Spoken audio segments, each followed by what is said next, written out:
Hello friends. Today we will discuss about force between multiple charges. Right?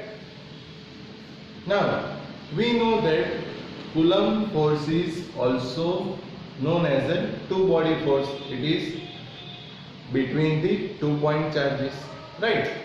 Now here we will discuss about force between multiple charges. So here we have to take system of charges, right? So system of charges are there are more than two charges, right? So here this is charge Q1, this is Q2, this is Q3, this is Q4, right? So here there are four charges. So here these are known as the multiple charges, or we can say system of charges.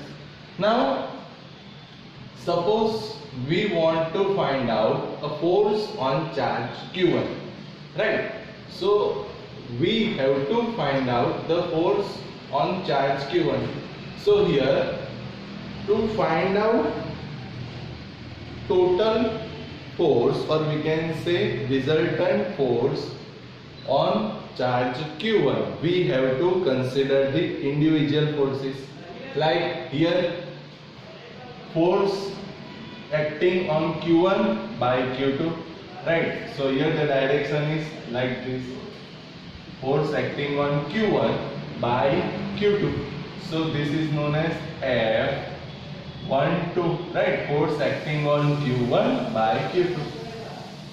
Now here Q3 also applies a force on charge Q1. So here force acting on Q1 by Q3. So this is known as F13, force acting on Q1 by Q3.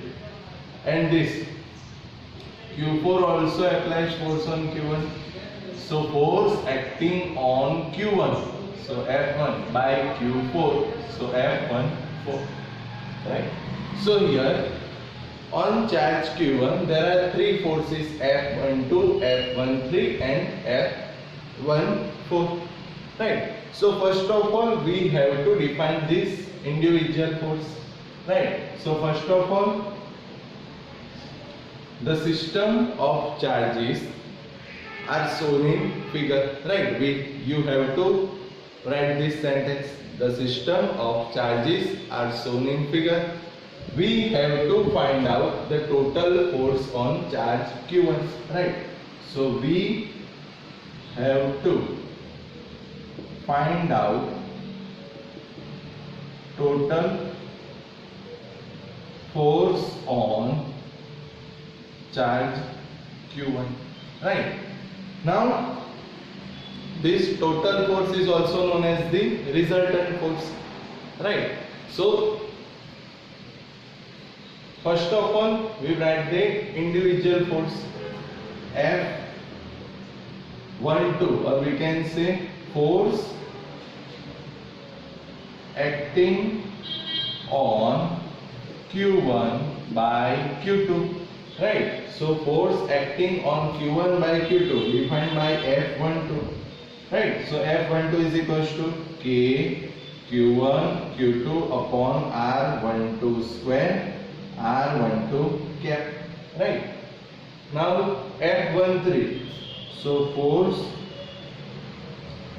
acting on Q1 by Q3, right? So F13 is equals to K, here the charges are 1 and 3, so Q1 Q3 upon R13 square R13 cap, right? Now force acting on Q1 by Q4, so force acting on Q1 by Q4, so this is denoted by F vector F14. So K, the charges are 1 and 4, so K Q1 Q4 upon R14 square R14 cap. Right. So these three forces are acting on charge Q1. Right. Now we have to find out the total force, or we can say resultant force on charge Q1. Now the statement is like this: the resultant force on charge, on any charge, is the vector sum of individual forces. I repeat once again: the resultant force on any charge is the vector sum of the individual charges, or this is also known as the superposition theorem. You have to write this statement in this theory.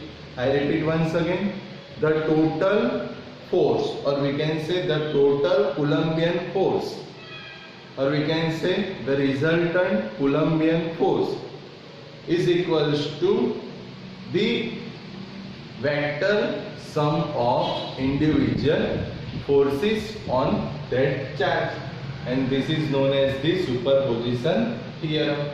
Right. Now, as per the superposition theorem, we have to find out the force on Q1, so F1. So this resultant force is equals to the vector sum of the individual force.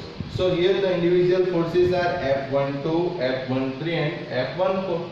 So we have to do the vector sum of these individual forces.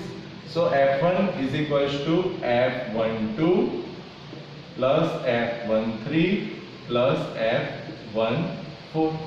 Right. Now we have to put the values of F12, vector F13 and vector F14. So F1 is equals to, the value of F12 is K Q1 Q2 upon R12 square R12 cap. Right. Plus value of F13 is K Q1 Q3 upon R13 square R13 cap. Now value of vector F14 K Q1 Q4 upon R14 square R14 cap. Right. Now here we take K Q1 common. Right. So vector F1 is equals to K Q1 common. So the remaining terms are Q2 upon R12 square R12 cap, plus here K1 common, so Q3 upon R13 square R13 cap, plus here K1 common, so Q4 upon R14 square R14 cap. Right. Now again here we take KQ1 common. Right.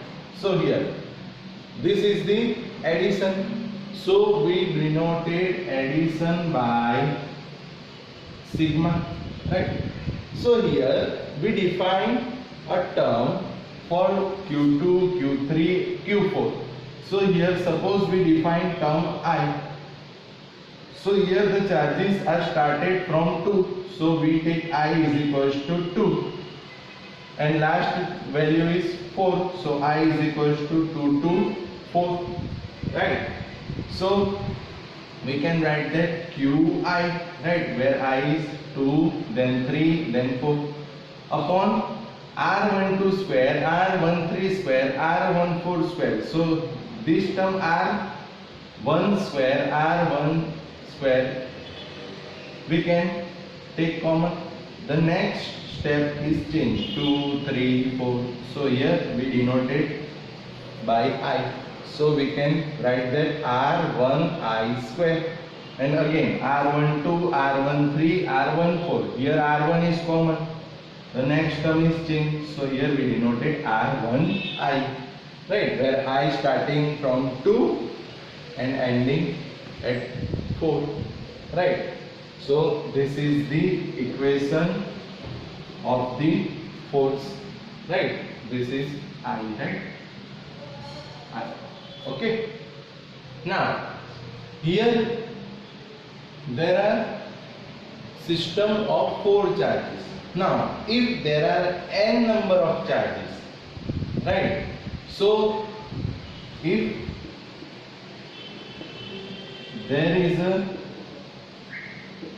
system of n charges, right? So if there is a system of n charges and we have to find out the force on charge q1. So again F1 is equals to F12, F13 plus F14 plus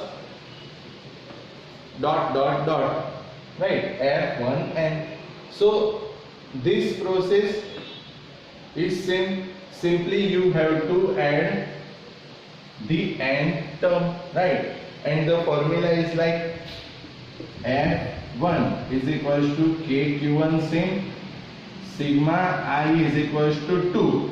But here the last charge is 4, but here there is a system of n charges, so I is equals to 2 to n, Qi upon R1I square R1I cap, right? So if there is a system of n charges, so the force on charge Q1 is given by F1 is equals to F1 is equals to KQ1 sigma I is equals to 2 to n Qi upon R1I square R1I cap, right?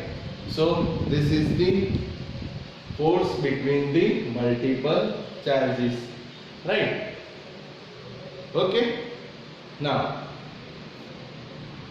here I found the force on charge Q1, right? Now you can also find out the resultant force on charge Q2, on charge Q3, on charge Q4, right? Suppose if you want to find out the resultant force on charge Q2, then what happens? Here you have to find out the resultant force on charge Q2. So here you have to write F2. So what happens? F2 is equals to F21 plus F23 plus F24, right? Because you have to find out the resultant force on charge Q2. Now if you want to find out resultant force on charge Q3, then what happens? So the equation is like this: F3 is equals to F31 plus F32 plus F34, right? So you can also find out the net, or we can say the resultant, or we can say the total force on any charge by this process. Okay, thank you.